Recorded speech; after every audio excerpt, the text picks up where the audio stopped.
I'm Bruce Layman with Hellas Construction. I'm here today to demonstrate your Hellas Turf Repair Kit.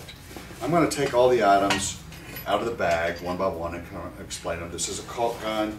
This is adhesive that you would need for repair. A brush for putting in infill or brushing up an area, maybe with trap fiber. Disposable gloves for when you do the repair. A hammer to hold areas back.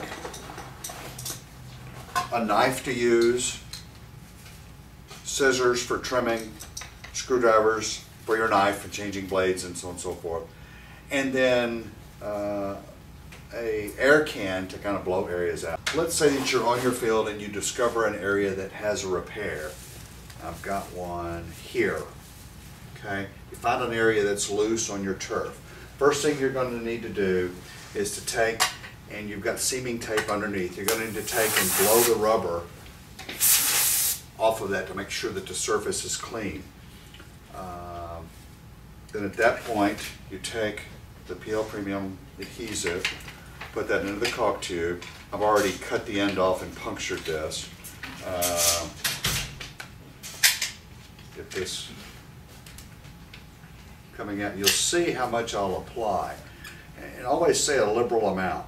Let's say you've got this area here that's loose. You'll want to apply a fair amount of adhesive, and you can see how this is going on here. Okay.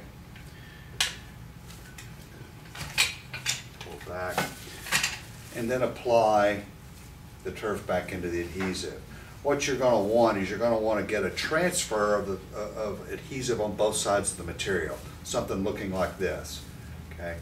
Put this back down, press and hold it.